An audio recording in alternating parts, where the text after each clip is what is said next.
Early in my career, I once asked my boss what it took to get promoted. I don't remember exactly what his answer was, but one thing I do know is that it didn't really tell me anything. Welcome to Managing a Career, the podcast that helps you navigate the path to professional success. I'm your host, Lane Robinson. Each episode, we explore the ins and outs of taking charge of your career, from developing skills you need to succeed to building a network that can help you advance, and everything in between. Whether you're just starting out or a seasoned professional, I've got you covered. So sit back, relax, and get ready to take control of your career with Managing a Career.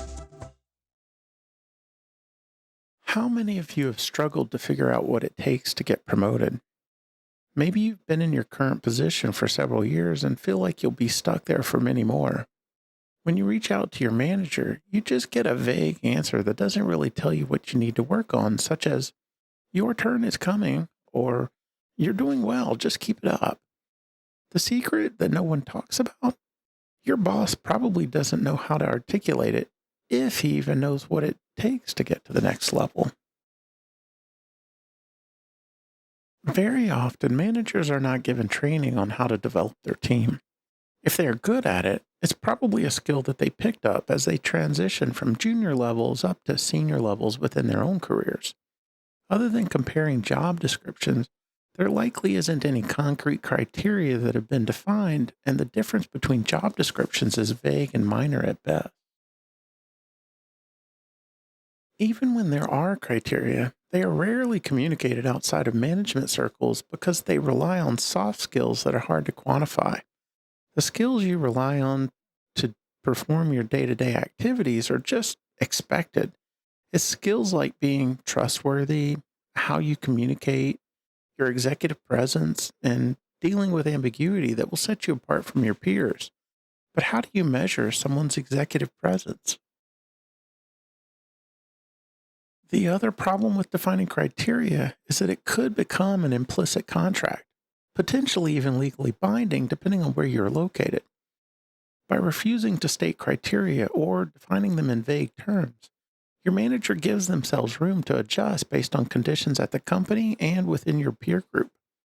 For example, right now, there are many companies laying off portions of their staff, the implication being that there may be fewer promotions available during the next cycle. If the criteria were clearly defined, there may be an expectation by several on your team that a promotion is imminent that your manager will be unable to fulfill. At the end of the day, most managers just rely on their gut feel for when someone is ready for the next level. Additionally, when your manager has to justify the promotion to a panel of others, they will only put forth the effort when they believe there is a strong chance that the promotion will be granted. So not only do they need to believe that you are ready, but they need to believe that the panel will agree with that assessment. As a general rule, there are a handful of attributes that you will find to be applicable across the board. Be the person who takes ownership of problems. If you can identify the problems and work to solve them without being told, even better. But even just being the person that, when given a task, your manager trusts that you will drive it to completion will help you stand out among your peers. As much as possible, be visible beyond your team. When cross functional teams and your skip level leader know who you are, it makes it easier for your manager to sell your promotion to others in the organization.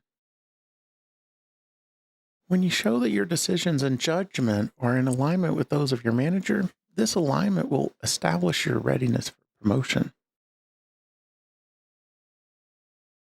While these generalized attributes will help you, it's more important to understand the specifics of what your manager is looking for because ultimately, they are the ones who control whether you will be promoted or not.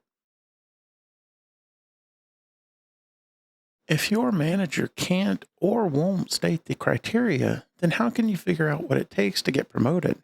Start by paying attention. During all hands or team meetings, listen during the recognition section. When your manager makes comments about the team, what does he say? If necessary, write them down and compare the comments over time. The things that he brings up frequently are the ones that he values the most.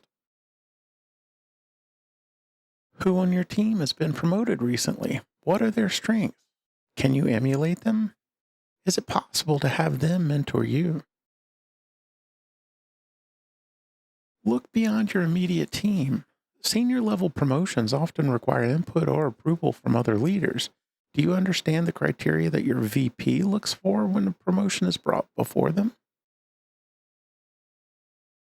Pay attention to the work that your leader delegates and the stretch assignments that people are given. These assignments often are tests to see if the recipient has developed the skills needed in order to be promoted. If you can identify what skill is being tested, it can give you a clue on what you may need to be working on. When you feel like you have gained enough insight into the secret criteria that your manager is evaluating you against, plan to bring them up in your next one on one. With evidence in hand, instead of asking, "What do I need to do to get promoted?"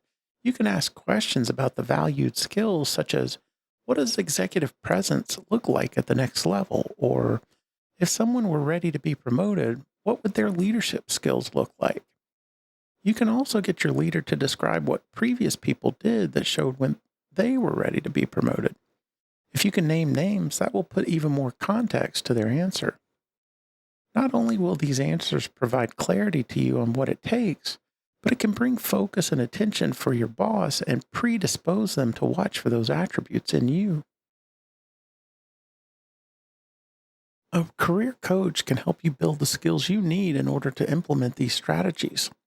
If you need a career coach, reach out to me via the contact form at managingacareer.com.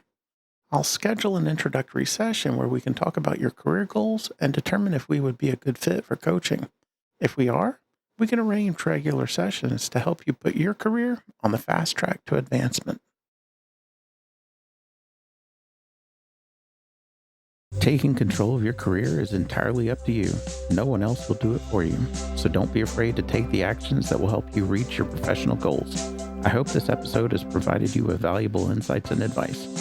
If you want to stay up to date with the podcast, be sure to subscribe in your podcast player of choice and visit managingacareer.com to submit show topics and link to our community. For Managing a Career, this has been your host, Lane Robinson. And remember, own your career and navigate the path to professional success.